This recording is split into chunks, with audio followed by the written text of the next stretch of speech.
So, I'm on this vacation with my wife, and I make a mistake. And I almost get myself killed. And I'm going to tell you the whole story. But before I do, there's something I want you to know about me. I am not proud of myself for doing it. I'm not coming out here and bragging and thumping my chest and saying, hey, look at me, I cheated death. No. Nothing could be further from the truth. No. I'm embarrassed. I'm the kind of embarrassed that makes you want to apologize to everybody. So that's why I'm going to start my show with an apology. Welcome. Thank you so much for being here. I'm sorry. I'll apologize to the rest of you before it's over. And I can't even put my finger on what it is that I'm apologizing to you about. I thought that I would learn something from it, almost dying. I didn't think it was just going to be some horrible thing that happened to me. I thought I would learn something. And it didn't have to be anything heroic, by the way. I didn't have to save a bunch of kids from a burning building or anything like that. No. I just figured that if I almost died, I would die in the dumbest possible way. I thought I would just die by buying the wrong bag of spinach at the grocery store. Yeah, I thought I'd be walking down the aisle at the Publix, and a bag of spinach would just call out to me like they do, and I'd pick it up and I'd read it, and it would say baby spinach, cute little baby spinach, triple washed, ready to serve. And I would take it home, and I would put some spinach in a bowl, and I would crumble some feta cheese on top, and some toasted pine nuts, and drizzle some of that champagne vinaigrette that I just love. And I would sit down at my kitchen table, and I would have a salad for dinner that almost never happens. But they forgot to wash that bag of spinach. And I get that gross listeria, whatever, doesn't matter. I just figured that if I did face death like that, I would learn something from the experience. I thought I would get a brand new lease on life. That's the movie I saw when I was a kid. I almost died. I'm supposed to get a brand new lease on life. Well, I'm still waiting on my new lease. Had the near-death experience. So last 2 years ago, me and my wife, we go to Costa Rica for her 40th birthday. We're there to celebrate her 40th because we made a big deal out of my 40th, and I just want to make a big deal out of hers. So I say, hey, babe, Big 4-0 is coming up. Let's take a trip anywhere in the world. Where do you want to go? And she goes, I don't know. How about you pitch me a couple of ideas? So I say, okay. How about Portugal? I've always wanted to go to Portugal. You want to go? And she goes, no, that's too far. And I say, fair enough. And then I say, how about Iceland? Everyone's going to Iceland these days. You want to go? And she goes, no, that's too cold. And I say, fair enough. And then finally I say, how about Costa Rica? It's not too far, not too cold. And she says, fair enough. So we get her parents to come take care of our kids for a week. And we get in this big plane, we fly to Costa Rica. When we get there, we get out of the big plane and we get into this little plane. This plane is very small. It's like if a plane had a baby, this would be the baby. The plane is so small that when I'm sitting in my seat, I can reach out and touch the pilot. I can open my rear window. That's how small the plane is, no kidding. And so we're in the baby plane and it takes off and we're in the air, it's a miracle. And I'm giving the pilot a neck rub while I'm looking out my open window down on San Jose, the capital. I'm looking down on the jungle. And then I'm looking down on the water because we're flying out over the water to get to where we're going. But all of a sudden this plane, the baby plane, it starts getting lower and lower to the water. Don't worry, it's not when I almost died. But I just started thinking, are we going to land in the water? Is this some kind of water plane? Are there pontoons at the bottom of this plane that I didn't notice because it was just so damn small? But no, we get right over the water. Then it is water, beach, runway. The runway is on the beach, and it's microscopic. It's a little baby runway. And beside the runway is Tambor Airport. But it ain't no airport, y'all. No. It's a cement slab, 2 benches, and a roof. It looks like a bus stop. So we get out of the plane, and we get into this taxi cab. We take the dustiest, bumpiest taxi ride I've ever taken in my entire life. They do not pave roads in this part of Costa Rica. We finally arrive to our destination, which is Hotel Tropico Latino. And we check in, we settle into our routine, which is basically get up in the morning, have some breakfast, and then you go out and you have a couple of adventures. And the next day you get up in the morning, you have some breakfast, and you have a couple of adventures. Well, third day we're there. We get up in the morning, we have breakfast in this cute little breakfast pergola right on the beach. And after breakfast, Sarah, my wife, she goes to this yoga class because that's her idea of fun on vacation. And the yoga studio is just a couple of steps away from the breakfast pergola, and it's gorgeous. It's open air. It's the kind of place where while you're doing sun salutations, you're actually salutating the sun. And when she goes to that yoga class, I decide to go out to the beach. Well, while she is doing downward facing dog, I almost drown in the ocean. And since then, I have been a wreck. Yeah, no new lease on life for me. A lot more crying in the car, so there's that. I mean, I wish I could come out here and tell you my inspiring story. I do. I wish I could come out here and tell you that I made a mistake and I got in that ocean, but I fought and I struggled, and somehow, against all odds, I made it back to shore, and that just goes to show you that you should just never give up, never give up, never give up. Because if I can get out of that big, scary ocean, you can get out of whatever big, scary ocean you're in, but I can't come out here and tell you that. Because that's not what happened. It's like I did die out there that day. And that sounds really overly dramatic, I know. It's like one Greg ended out there in the ocean that day, and whatever new Greg I'm supposed to be, it just hadn't started yet. I'm in between Gregs. The universe has yet to issue me my new lease. Well, no, they gave me a lease. What am I talking about? Yeah, universe gave me a lease. They gave me a month-to-month lease. We're going to see how it goes. It's not like I'm not alive. I'm alive, and I know that. I'm very grateful to be alive. It's just, I think the universe is waiting to see what kind of tenant I'm going to be before they issue me the new lease. Yeah, they want to see how I treat the new life before they commit to me in a real long term, and I can't blame the universe for that, because since my near-death experience, I have not been the best tenant. Hadn't gotten that glow you're supposed to get, that hey, what do I have to complain about? I could be dead right now kind of feeling. I mean, be honest, if you almost died, you're supposed to be happy about everything, right? I mean, you get stuck in traffic, you almost died. You're not stuck in traffic, no, you're still alive. That's the glow you're supposed to get, but I hadn't gotten that, and I know why I haven't gotten it. It's because I'm stuck. Stuck on that beach where I almost died. Whenever my mind goes slack, like, picking up the kids from school, whatever, I am right back on that beach. And I keep replaying the sequence of events that happened to me on that day over and over and over and over again. But no matter how many times I replay it in my brain, I never get to the part of the story where I make it out of the ocean. No. I'm just sitting on the beach, and I'm getting in, and I'm almost drowning. And then I'm sitting on the beach and getting in, and almost drowning. And it's like I forgot how it feels to make it back to shore. That's the feeling that I want to feel that I am not feeling. I mean, I almost died in the ocean. True story, but I made it out. I'm here talking to you about it, right? I mean, that's what the new lease on life is. Looking back in that time when you almost died, but didn't, as proof that you're supposed to still be alive. Instead of the way I look at it, which is proof that the universe is trying to kill me, but just hadn't figured out how to do it yet. I'm stuck. I'm stuck.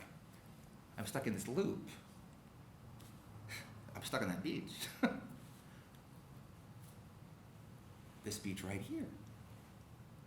This is my beach. You're in my loop, guys. Let me show you around the beach. I know this place like the back of my hand. So I'm sitting here on the beach underneath a stand of coconut trees, and I'm looking out at the ocean. You can tell by the dumb look on my face that I am trying to make a decision. But this isn't just any old beach, guys. No. This is like that perfect beach you see sometimes in the movies, and that doesn't even do it justice. I gotta stop this. Let me stop for 1 second. I gotta do something with you guys. You gotta see the beach. If you don't see it, you'll never know why I do what I did. So just close your eyes for a second. Close your eyes. And I want everybody here to just think of the most amazing beach you've ever been on in your entire life. No, scratch that. Don't limit yourself to your personal experience. No, just even the most amazing beach you could just, conjure up in your imagination. I want you to really place yourself there. You're not sitting in those chairs. You're sitting on that beach. Oh, yeah, you can feel the heat from the sand on your butt. You can feel the breeze. You can smell that salt air. Good. The room changed. Stay there, guys. So everybody's just sitting on your own little personal perfect beach. Now I want you to think that beach you're sitting on, your beach, It has a younger, hotter sister, and that's the beach that I'm on up here. Oh, yeah, you can open your eyes. Yeah, this beach has that kind of beauty that's just going to piss you off. You should know it's going to make you make mistakes. It's like if you met this beach on a work trip in the hotel bar, you'd buy it a drink, slide your room key on the bar, and say, I'm married, but fuck it tonight. It doesn't matter. If this is a home wrecker of a beach that's going to tempt you with choices you're going to regret the rest of your life. So I'm sitting on that beach, and I'm sitting underneath those coconut trees, and above my head, in the coconut trees, are 2 or 3 howler monkeys right on the beach, and they're up there, howling at each other, because that's where they got the name. And down here on the ground around me are 4, 5, half a dozen iguanas the size of full-grown cocker spaniels, and just as gregarious. It's like a dog park for iguanas down here. And they're scampering around the sand, and the sand, oh my God, the sand, so soft, so white, perfect sand. But it's not just sand, just a couple 100 feet over here, right on the beach, are these sheer rock cliffs that transform into these fierce rock outcroppings that jut way out there into the water. When you look out there, you can see the waves just slamming against those rocks and throwing the water high in there. When I see that, I remember when I was a kid, I used to sneak out of my bedroom at night when I was supposed to be asleep, and I would creep down the hallway, and most of the time my dad, he would bust me. But every once in a while, I'd make it all the way to the living room, and I'd hide beside the couch. And my parents would be sitting on the couch watching a movie, and I would hide there, and I'd watch the same movie that they were watching. And on the TV, there was another man and another woman on another couch, and the man would lean over and kiss the woman, and then he would keep leaning and press his body into hers. Then the camera would pan from the couple on the couch over to the doorway to the bedroom. Music would swell, and then they would cut to footage of waves crashing against fierce rock outcroppings. And this is the beach they must have come to get that footage. This beach is hotter than watching Rock Hudson pretend to have sex with Doris Day. People from all over the world come right here to this beach. They come to Playa Carmen, Santa Teresa, Costa Rica. They come here for one reason. They come here for those waves.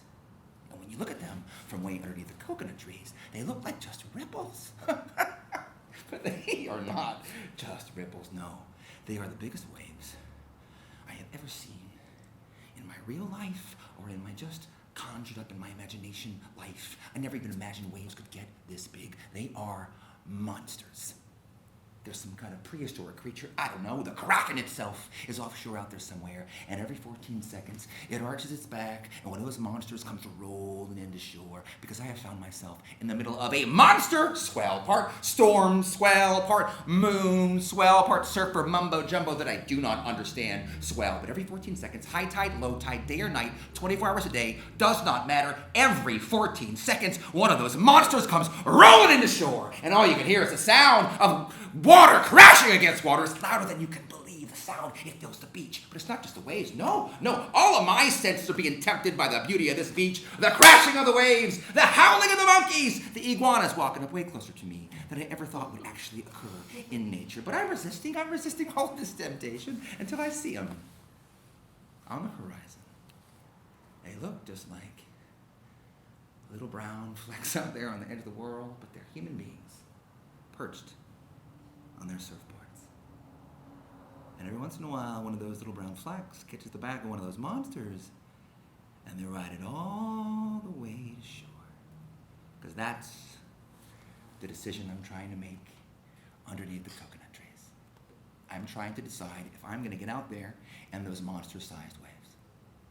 But only 2 types of people get out in those waves. 2 types. Lifers, people that know how to get in those waves, and they know how to get out. And crazies, people that don't know how to get in, they don't know that they don't know, and they don't get out. And I'm not a lifer. No, I just picked up stand-up paddleboarding a couple of years ago, and I like to stand-up paddle surf. I enjoy that. And if I'm honest with myself, I'm not that good of a swimmer. That's a lie. I can barely swim. Oh yeah, watching me swim is like watching 2 14-year-olds make out. You want to avert your eyes, because what's happening just should not be happening. It's all elbows and flailing, and where do I put my mouth so I can breathe? If you saw me swimming, you'd say, hey Greg, stop that. The water does not want to be touched like that. That's what me swimming looks like, inappropriate touching. So I know, I got no business getting down these waves. So I come to my senses. It's like I wake up from a dream, and I pull out my cell phone. I tap in this message, verbatim. You're right. The waves are too big. I don't think I can get in. Let's try again tomorrow. And I'm just about to text that message to this local guy. He's a local surf guru that I found on the internet, and I hired to meet me here underneath the coconut trees to guide me into those waves. So I write that message. Problem is, I don't press send. Should have. But I didn't. I just sat there,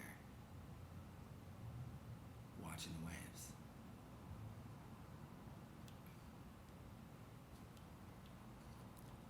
My first memory is of a wave. Weird, you know? My first memory in life is getting knocked over by this huge wave at the beach in Hawaii when I'm like 3 years old.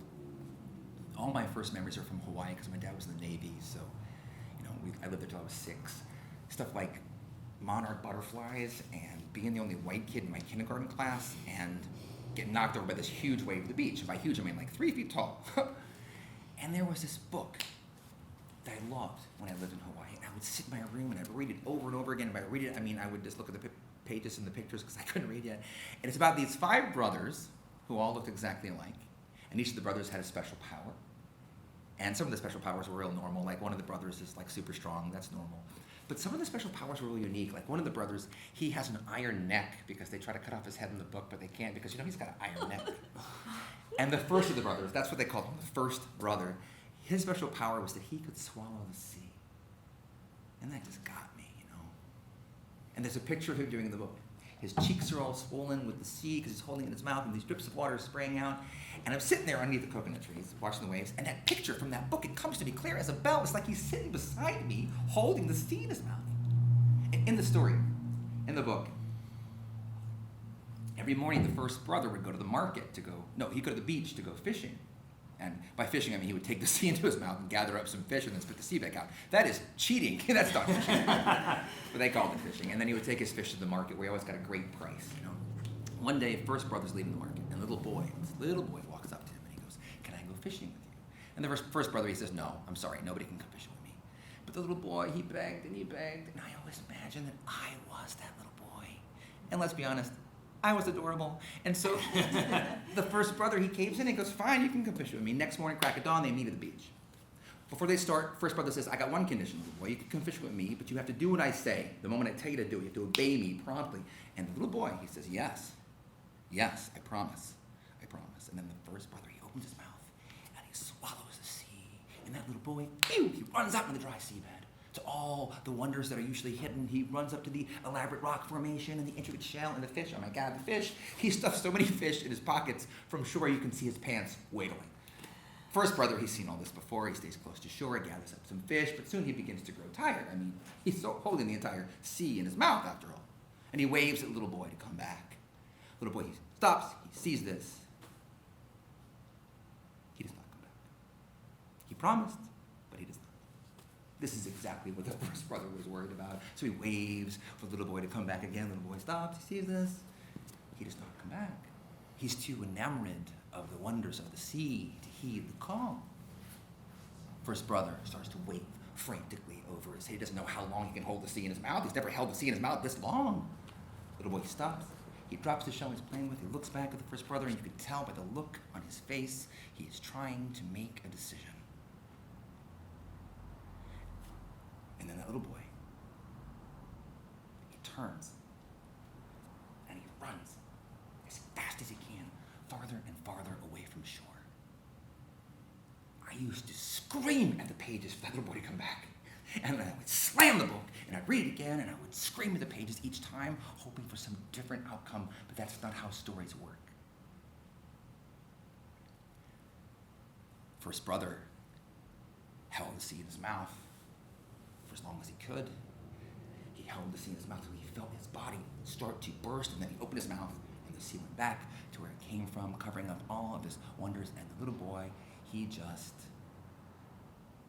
disappeared.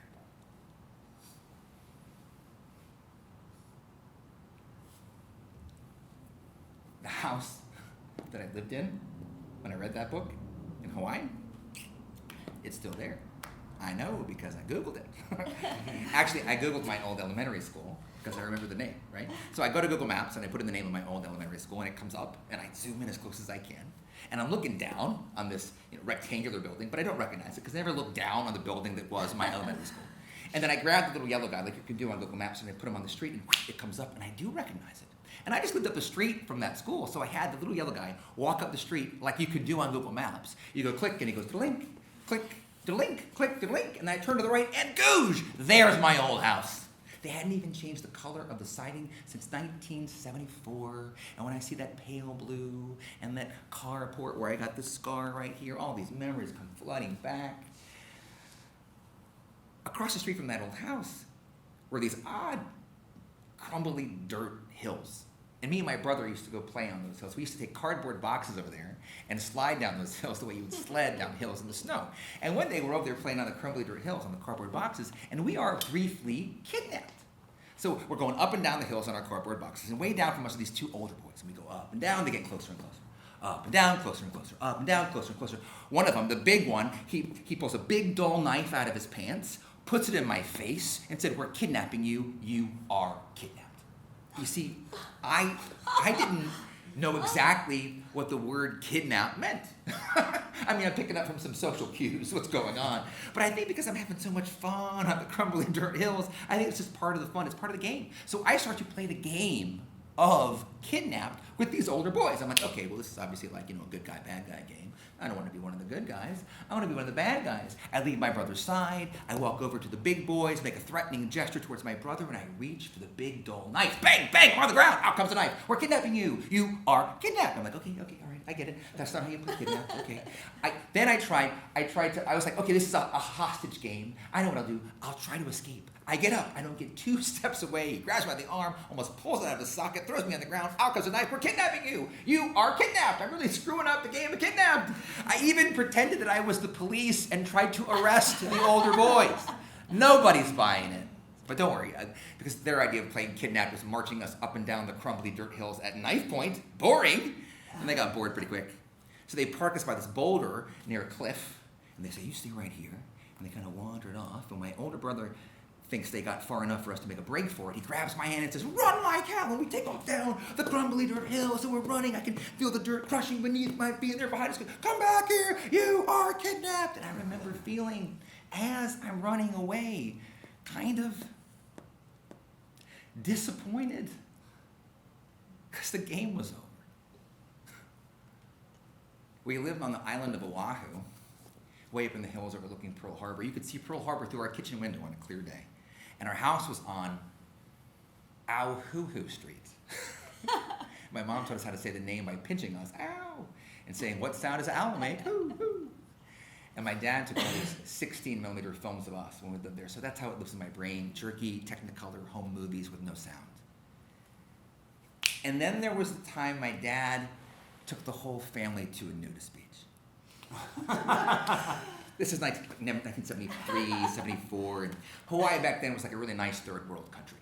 The rules here on the mainland were not fully in effect yet on the island, so things like nudist beaches were kind of normal and not thought of as totally crazy. I gotta tell you a little bit more about Hawaii before I move on to my very formative nudist beach story. The people that live in Hawaii are very proud. The place just swells with Hawaiian pride. The adults always seem really excited to tell the kids the stories and the history and the folk tales of the island. And something you don't get is like the whitewashed version of history you can get sometimes here on the mainland. And here's an example. By far, the most popular story to tell kids about how Europeans came to the island is the story of Captain Cook. Captain Cook is the British explorer searching the Pacific Ocean for undiscovered islands in the 1770s. And the reason why this is the most popular story is because when Captain Cook discovered Hawaii, the Hawaiians, they fucking killed him. Oh, yes. Oh, yes. Captain Cook sailing through the Pacific, looking for islands. Oh, look over there. There's Hawaii. People have been living there for 1,000 years. I need to go discover it. He pulls his big boat into Kealakekua Bay, hops into a little boat, rows to shore, meets with the king. They go inland. They have dinner, no big whoop. They come back to shore, and Captain Cook about to hop back in the little boat to go back to the big boat. And for some reason, no one knows why, Captain Cook touches the king once with his sword. Kind of a playful tap. Like a, "Hey, thanks for dinner, text you later, king," tap. Right there on the tap, the king's guards stab Captain Cook to death. In Hawaii, they tell that story to kids in kindergarten. So Hawaii is kind of wild, kind of untamed, and that's how it felt to live there. I remember riding in the car with my dad in Hawaii, when it was just the two of us, he'd put me up in the front seat with them. And we'd ride like that. Like two guys going on a beer run. And sometimes on one of these joy rides, my dad would pick up a hitchhiker. We'd be riding along, and he'd see some guy with his thumb out, and he'd pull over, and the guy would hop in the back seat. Me and my dad in the front seat, hitchhiker in the back seat. The two men would barely speak. The hitchhiker never made a big deal out of thanking my dad. It was just normal to hitchhike in Hawaii. And my dad was never one for small talk, so we just sat there in silence as the car pulled back out onto the road. And then my dad would push in the cigarette lighter, and the hitchhiker would bum a cigarette, and we'd wait for the cigarette lighter to pop out as we drove down the road, and it always seemed to take forever. And then it would pop, he'd light the hitchhiker cigarette, his own, and smoke would swirl inside the car as she sped down some country road, sugar cane on both sides. And we'd ride like that for a while. But after a while, my dad would scoop me up into his lap, take his hands off the steering wheel, put them on my hands, put my hands on the steering wheel, take his hands off the steering wheel. And I would drive the car. I'd be in charge of the steering, and he'd be in charge of the gas and the brake. Guy in the back seat never said a word, just stared out the window. Every once in a while, the car would wander across the center line, because I'm 5 and I can't drive. My dad put his hands back on the steering wheel, put me back in my lane. Just 3 guys out for a drive, me, my dad, and a hitchhiker in the back seat. Nobody even thinking about wearing seatbelts. So Hawaii is 1,000 years and 1,000,000 miles away from the way I raised my 2 sons today. And that brings me to my nudist beach story. My mom, who was a total looker back in the day, and she didn't want to take her 3 young kids to a nudist beach and get naked. But my daddy just kept asking, and she always had the same answer: no, you're crazy, we're not going to go.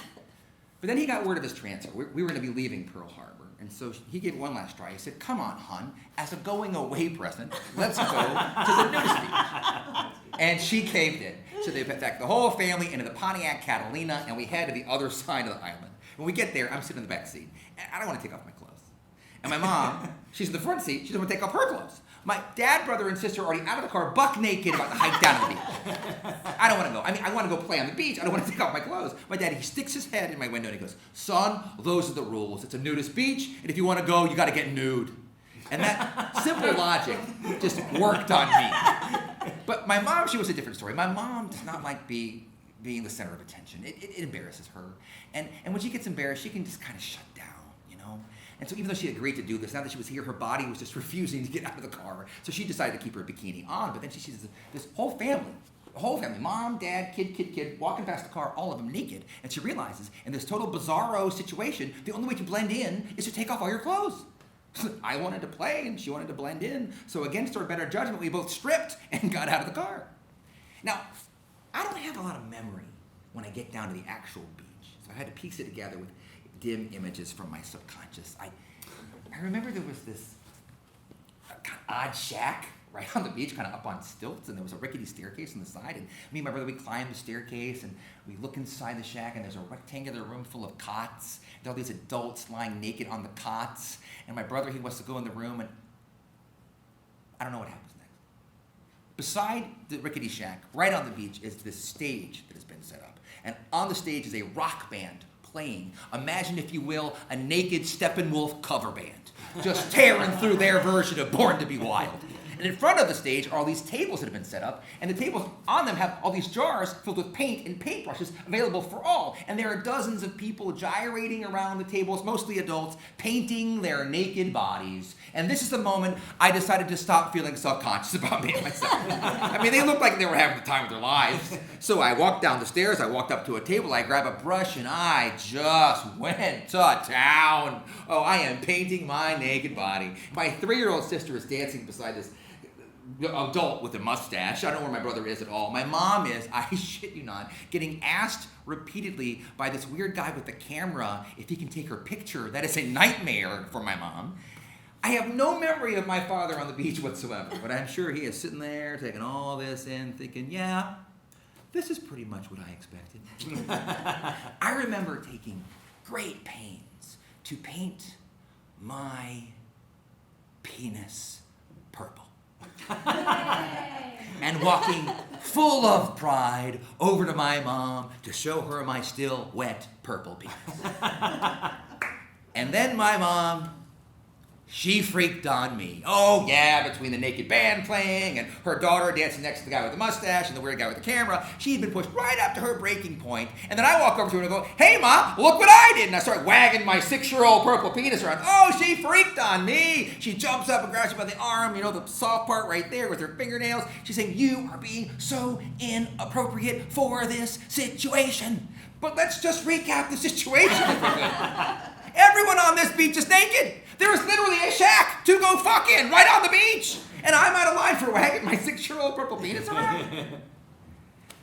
And then the memory of when my dad took us all to the nudist beach just goes dead. So I guess you could say I've had a series of traumatic experiences on a beach in my life, from my nudist beach experience to almost drowning in Costa Rica a couple of years ago to my first memory of getting knocked over by the big wave. Here's my first memory. I'm on a beach. Everyone's got their clothes on. And I'm playing in the waves alone, just up to my little kid knees, and I'm happy. I'm the kind of happy that a 3-year-old is only feel when they're playing in the waves. Take a look at a 3-year-old the next time you're at the beach. Not in a creepy way, but check them out. When they're playing in the waves, it's like they believe this world is all it's cracked up to be. They completely let their guard down. And that's what I'm doing in this first memory of mine. I'm just stomping around the water. I'm not afraid. I'm happy. And then pretty soon I sit down. I stop moving. I'm not even moving anymore. I'm just letting the water move me around. And the way the light is hitting the water, I don't even know where I stop. And the water begins. And then, wham! I get hit by a wave. It comes out of nowhere. And then I'm just in it. And I'm tumbling. And I have no control over my body. And then as soon as the wave came, it's gone. I'm there in the shallow water, and I'm crying. I run to my dad. He picks me up, and my head's on his chest. My head's going up and down. It's bouncing because he's laughing, because nothing made my dad laugh more than a crying 3-year-old. And then my head comes off his chest, and I look out over the ocean, and I feel it.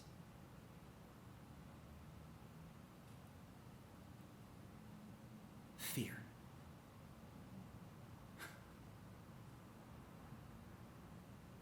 My first memory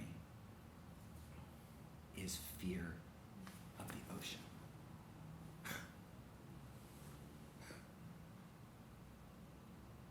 So all these thoughts and memories are swirling through my brain as I sit there underneath the coconut trees. And I still have the "let's try it again tomorrow" text glowing on my screen. And I know I'm supposed to send it, I know. But I just wanted to, check out the waves one last time. And then the ocean does what the ocean does. I start to think that every 5 minutes or so the waves are getting a little bit smaller. They're not. I start to believe that I could just, sneak out during one of those breaks. I am buying this beach a drink. I'm sliding my room key on the bar. I would have cheated my wife with these waves. So I erased "let's try it again tomorrow" text. I write a new one that says, "Bob, I think I can get in. Let's give it a try." And I send that text instead to the local guy, the local surf guru that I found on the internet, and I hired to meet me here underneath the coconut trees to guide me into those waves. And he hit me back almost immediately. Bing! I'll be there in an hour. The nudist beach is my last memory of Hawaii. I don't remember leaving or getting on the plane to come to the mainland or saying goodbye to my friends. Nope, my dad got transferred from Pearl Harbor to the Navy base in Charleston, South Carolina. So we flew from Hawaii to California, hopped in a rent-a-car, and started the big road trip east. And along the way, we stopped to meet my dad's mom, my grandma. That sounds normal, right? But we are talking about the guy who thought taking his whole family to a nudist beach was a good idea. That he's got to have some skeletons in his closet, and he does. You see, my dad, he never really knew his mom. And I don't mean he didn't know her, they never really connected. No, I mean, she lost custody of him when he was just 3 years old. Middle of World War II. She lost custody of her 3-year-old son, my dad, and her infant daughter, my Aunt Lish. And I have no clue why. And this is something my dad, his whole life, he just never talked about. Well, the one story my dad would tell is the day he left his mom.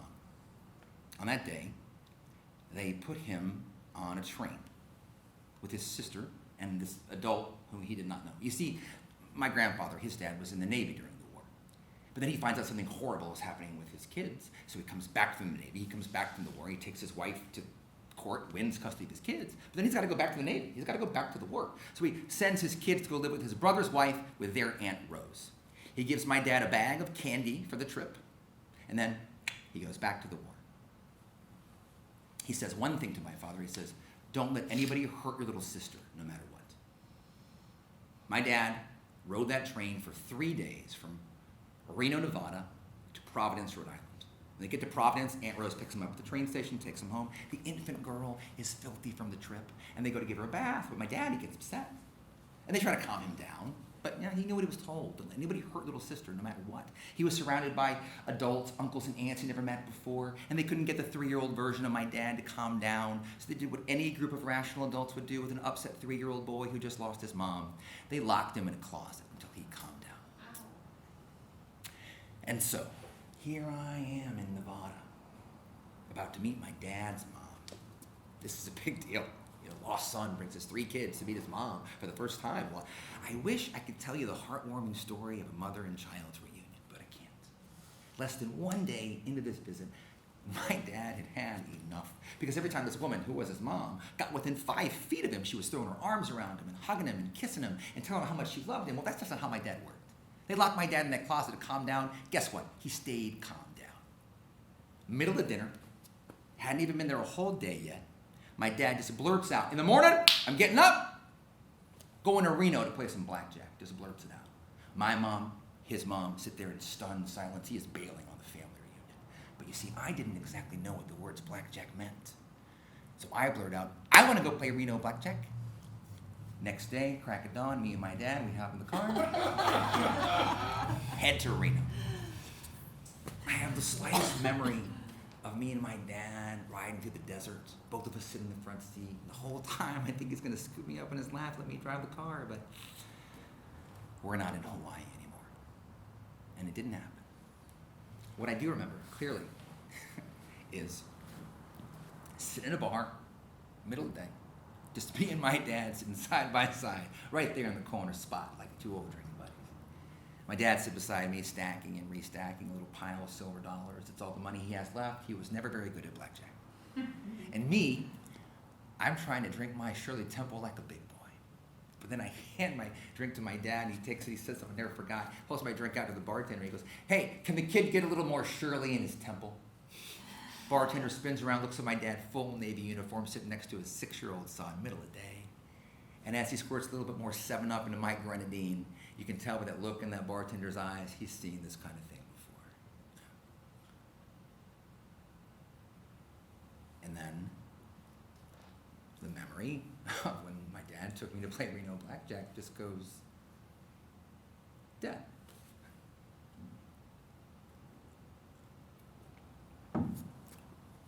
About an hour after I texted the surf guru, he drives up to the coconut trees with his wife. He is a short, manic expat from San Diego who talked a blue streak. He filled every silence with a stream of surfer guy lingo. He was a lifer, and you could tell these waves, they made him nervous. We just talked nonstop about how big the waves were and how hard it was going to be to get out past the breakers. Every minute or so, he was interrupted by his wife, who did not speak much English. I don't speak Spanish, but I think she was saying something like, are you crazy? Look at those waves. They're monsters. Look at him. He looks like he can barely swim. I bet he swims the way 14-year-olds make out. But it didn't matter to me that the surf guru's wife was uncomfortable with me and her husband getting out in that wave. Well, what does she know anyway? She's just the #1 ranked stand-up paddleboarder in Costa Rica. And when I asked her if she was going to get out in those waves, she said to me, in English, no, too big. Here I go again. I think I am playing kidnapped when I am being kidnapped. Oh, that ocean pointed its big dull knife in my face and said, we're kidnapping you. You are kidnapped. And because this beach had that kind of beauty that just made you make mistakes, I think this whole thing is a game. And I start to play. I start to make believe that I am a lifer. And I know how to get in those waves. And I know how to get out, which is exactly what a crazy does right before they drown in the big, bad ocean. I just wanted to be that little 3-year-old version of myself again. I was tired of carrying around this fear since I was 3 years old. I was tired of feeling ashamed of my still wet purple penis. I just wanted to let my guard down. I wanted to believe this world was all it was cracked up to be. So you bet I was going to play kidnap with this ocean. But this time I was going to get it right. So I grabbed my board and I run to the water. And I remember thinking, as I'm running to the waves, there really ought to be some kind of secret knowledge that the surf guru gives me that, would save my life if I got into trouble out there. I mean, that's what I'm paying him for. I mean, he is the surf guru after all. But all he kept saying to me was, dude, you're going to have to paddle real hard. Seriously, dude, you're going to have to paddle real hard. He just kept saying it over and over again. And I was thinking, that's the secret? That's it. Paddle real hard? Okay, got it. So I'm running to the water with my board in my hand, and I throw my board in the water, and I hop on my knees, and I'm paddling, I think I got this. I'm coming up to that first wave, and I am paddling real hard. Then that wave, it breaks on me, and it's like the water just exploded. It flips me around like a rag doll and pushes me all the way back to shore. I didn't even make it past one monster. So I'm in the real shallow water, and the guru comes up, and he goes, what happened? I went, yeah, the first one, it got me. He went, did you forget? Did you forget to paddle real hard? So I hop back on my board, I'm at it again. And I make it past the first wave, and I make it past the second, but the third wave, it's just too big, and then it breaks on me, and again, I'm in that explosion of water, and it flips me around like a rag doll, pushes me all the way back to shore. And it's right then when I had this brief moment of clarity. There's this thing that happens to you when you get hit by a huge wave. You lose complete control of your body. That wave breaks on you, and you are now part of the wave. You're inside the wave. And regardless of what you want to do with your body, you're going to do what the wave wants you to do. So I'm inside this wave, and I'm tumbling, I have no control over my body. And then as soon as the wave came, it's gone. I'm in the real shallow water, like up to a little kid's knees, and I feel it. Fear. And all of a sudden, I know I'm not supposed to be doing this. And a little voice in my head whispers in my ear, and it says, Greg, get the fuck out of the water. You're not supposed to be doing this. I look up to the shore. I swear I can see the first brother up there. He is waving at me to come back to those coconut trees. And I know I'm supposed to go back up there, but I couldn't. I have not done so many things in my life because I am afraid. I just wanted to be one of those little brown flecks on the edge of the world. I wanted to catch back one of those monsters. I wanted to be that little boy from the story, but this time I wanted to make it back to shore, so I couldn't walk back to the coconut trees. I didn't. I chose not to. So I hop back on my board, and I paddle real hard, farther and farther away from shore, and now I'm scared, and I'm going for broke. And so I make it past the first wave, and the second wave, and the third wave, and the fourth wave, and the fifth wave, and the sixth wave. I'm keeping up with the surf guru now, or he's slowing down to stay with me. I don't care. It felt good to make it over these waves. I'm still scared. They're so big, but I started to believe I am going to make it out. I make it past another wave. I make it past another wave. I make it past another. I lost count of how many waves I made it over. And then I started thinking, man, I'm getting pretty far offshore here. And then the surf guru, he looks back at me. We make eye contact. He says, dude, here comes a big one. You got to go for it now. And then he just clicks into this other gear. He clicks into surf guru gear, and he just takes off. And when I see that, I know, that is what paddling real hard looks like. So we're going up and up and up and up the face of this wave. I'm digging in so deep, but it's like we're paddling up the face of a mountain. And I'm falling behind. I mean, I'm still with them, but I am falling behind. And we're in that moment when you know you're going to make it or you are not going to make it. And it's so picturesque. He's up there at the top, and the wind is blowing the mist off the peak of the wave, and I see him, he kind of boops, he kind of makes it, and the lip of that wave, it just curls, and then the water, this wall of water, it just comes crashing down on me. I never felt anything like it. It just tore me apart. My board goes one way, my paddle goes the other, and it pushes me down. This is not like the first two waves. I do not get pushed all the way back to shore. No, it pushes me down, deep underwater, and then as soon as the wave came, it's gone, and then I start trying to make it back to the surface, and I start to push. And I push, and I push, and I push, and I push, and I push, and and I push, and I open my eyes because I think maybe something's wrong. Maybe I'm swimming sideways or down, but no, I'm swimming straight up. I'm just that far underwater, and this crazy thing happens. My body, it goes to take a breath, but I don't let it, because if I do, I'm going to die. And then I get desperate for that air, and then I push. I break the surface, take a quick breath, and then bang, I get hit by another wave. I go under, but my board has caught the wave. I'm not on my board. My board has caught the wave. I'm being pulled underwater by my board. I think I'm going to die. Then I feel a pop, and I know what it is immediately: my leash that connects me to my board. It breaks. I make the surface, and before the next wave comes, I take a quick look around. I see no board, no paddle, no surf guru, no life jacket. And I can barely swim.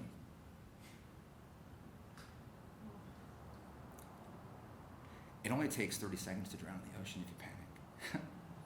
And right about now is when people tend to panic. Especially for me, I'm really good at panicking.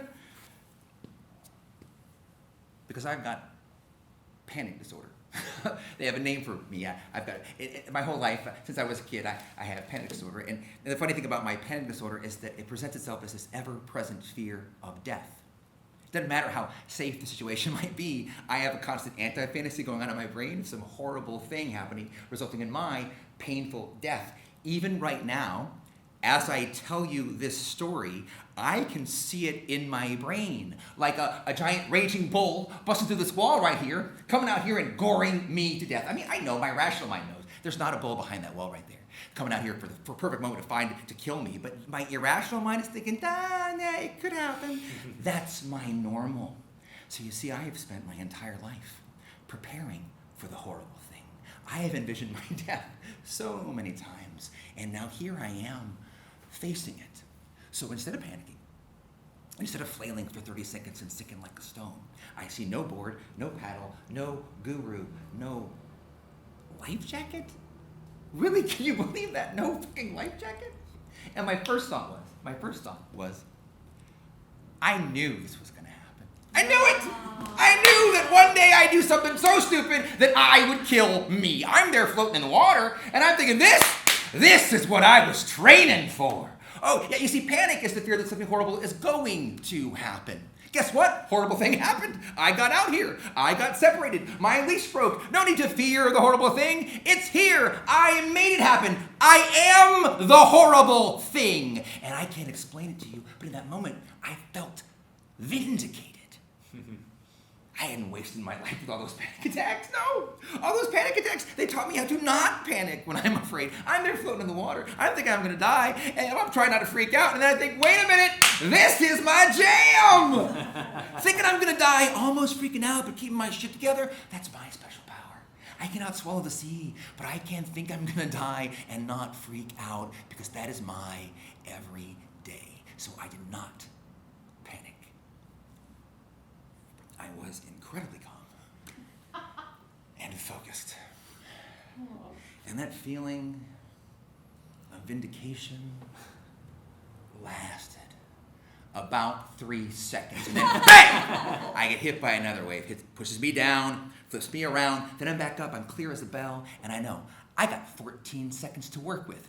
I took a look around. I see a woman on a paddleboard, kind of far away, but close enough for me to yell. I yell twice, wave one hand over my head. She thinks I'm saying hi, turns and paddles away. Bang! I get hit by another wave. When I'm underwater, I remember, Greg. 2 hands mean help. 1 hand just means, hey, how you doing? I'll get it right next time. I'm back up. I see she's not coming to save me. I know what I'll do. I'll body surf the next wave all the way back to shore. That'll work. It does not work. Bang! I get hit by another wave, knocks me down so deep, I think I'm never going to get up. But I do! And it's clear to me now, no one's coming to save me. I'm going to have to swim out. So I start, and immediately I feel in my body just how shitty I am at swimming. Oh, I wasn't kidding before, folks. No, I am scream swimming the way you would if you fell in your friend's pool on accident, the deep end. But I'm not 5 feet from the ladder. No, I'm over a quarter mile offshore, and this is the moment when the seriousness of my situation fully dawned on me. When I felt in my bones, I can barely swim. I realized I am crazy. I don't know how to get in these waves. I didn't know that I didn't know, and I am not going to get out. And it's a stereotype, but when you think you're going to die, everything does really slow down. I can walk around this part of my memory like a movie set. I can hover above myself and see me in this unending set of waves. And what am I doing in these 14 seconds that felt like 5 minutes? I'm floating there. And my eyes, I'm going to shore. I find the coconut trees. I trace them up the shoreline. I see this cute little breakfast pergola. And then a couple of steps from there, this gorgeous open-air yoga studio. I'm looking for my wife. I just want to see her one more time. And then right at the end of my stereotypical near-death slow-mo sequence, my little voice comes back, the one that told me to get the fuck out of the water, and it whispers this gem in my ear. Hey, Greg, this is the shittiest 40th birthday present. And then I start trying every swimming stroke I ever saw on TV during the Olympics. I think, maybe I know how to backstroke. I forgot that I know. Nope. Maybe I'm a natural-born breaststroker. I am not. I'm trying to teach myself how to swim as I drown in the ocean. And then, bang, I get hit by another wave. And this time it was different. I felt my body kind of go limp in the water, and I realized, oh no, I'm getting tired. I'm hitting that wall. Up until now, I've been keeping my head above water with sheer effort. I cannot swim, but I can flail hard enough to keep my head above water. But now I'm hitting that wall, and my arms, they're not doing what I'm telling them to do. I'm back up, and I just use my legs now. I'm just kind of kick, swimming. Bang! I get hit by another wave, and now when I'm underwater, I completely stop struggling. So my lungs, they start to burn. I'm back up, and now my legs turn to goo because they're not getting any oxygen, so I switch to just kind of treading water because I don't have the strength to actually swim. Bang! I get hit by another wave. I'm back up, and I realize that instead of being pushed in by the waves, I'm ever so slightly being pulled out, so I can't just tread water and let the waves push me in, which was the plan. So I got to switch back to swimming, and you know when you've been binge watching Netflix for like 2 hours on your couch, and the whole time you had your legs crossed, and you forget. I mean, you're just so into Peaky Blinders, you just forget you even have legs, and they fall asleep, and I mean, sleep. But then your phone rings in the kitchen, you get up to go answer it, but you just can't get your legs to move because there's no blood in those suckers. Well, that's how I feel in all 4 of my limbs, except if I don't get to my phone before it gets to voicemail, I'm gonna die. And then bang, I get hit by another wave. I'm barely making it to the surface between waves now. Arms are gone, legs gone, lungs on fire, and I get this bright idea. I think, let me test the bottom. Maybe I'm not that deep. It's a risky move, but I needed some hope, and so I just let go. And I go down, down, down, reaching with my legs.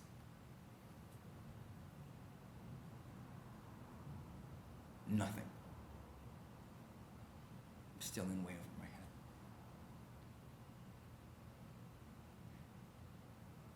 And then, the memory of when I almost drowned in the ocean just goes dead. I go down, down, down, reaching with my legs. And then boop, I'm back up underneath the coconut trees trying to make a decision. And then the surf guru's driving up. And then his wife is saying, no, too big. And he's saying, paddle real hard. And then I'm going down, getting knocked out by the first wave, getting knocked out by the second wave, getting knocked down by the big wave, down, down, down, down, down, and then boop, this is the end of my loop. This is as far as I get. We made it to the end of my loop. I wish I could come out here and tell you my inspiring story. I wish I could come out here and tell you that I made a mistake and I got in the ocean. But I fought and I struggled. And somehow, against all odds, I made it back to shore, and that just goes to show you should just never give up. Never give up.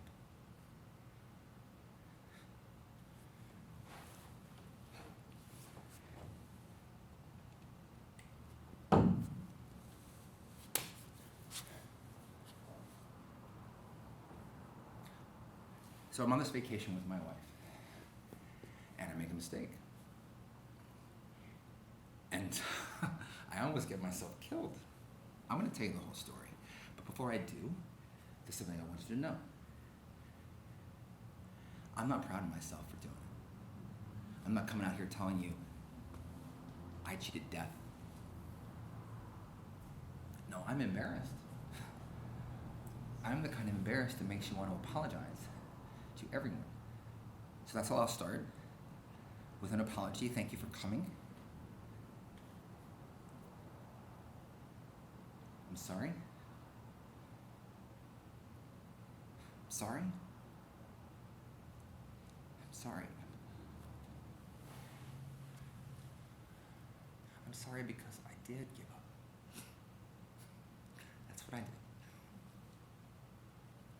I went down, down, down, reaching with my legs, and nothing, and that broke me. It was a surprise, because even when you think you're going to die, you don't think you're actually going to die. And then I did something that I can't undo. I felt something that I can't unfeel. My little voice came back to me, and it whispered this in my ear and said, Greg, it'll be easier if you just stop.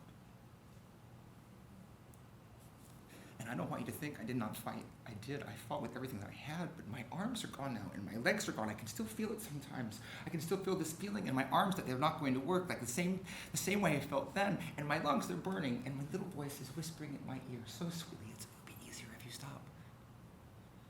So I'm going down, and I close my eyes, and all goes black, and my body goes to take breath, and I don't let it. And I go down, and my body goes to take a breath. It convulses, and I don't let it. And then I have this thought. I think the next time you take a breath, you're going to die. And you know what I did?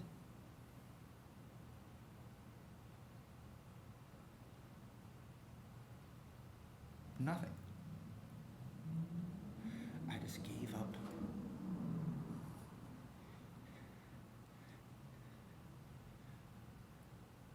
And then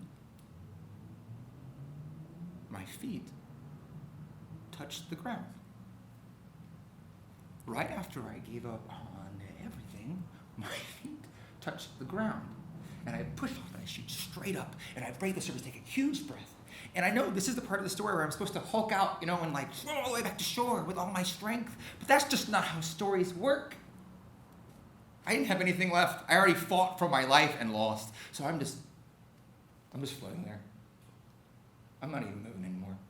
I'm just letting water move me around. And the way the lights hit in the water, I can't even tell where I am. And the water starts and I end. And then wham! I get hit by a wave. And I'm just in it. And I'm tumbling. And I'm tumbling. I have no control over my body. And then as soon as the wave came, it's gone. And now I'm in the real shallow water. And I'm crying. And I crawl to the water's edge. And I roll on my back, and I close my eyes because my eyes hurt because my pupils are dilating. I'm going in shock, and I can hear the monkeys howling because nothing made those monkeys howl more than a crying 50-year-old. And I can feel the heat from the sand on my butt. And I can feel the breeze. And I can smell the salt air.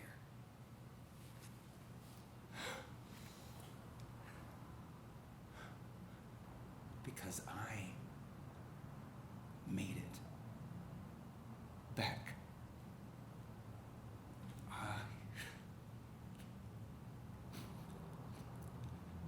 I remember.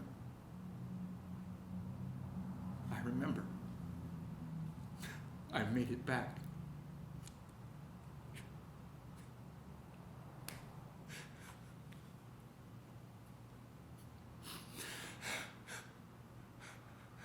Made it back.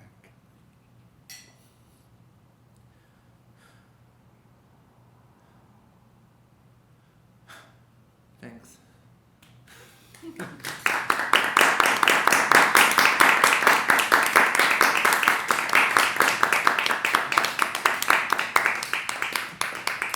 going to do a comedy set in a minute. Why would you do that to yourself?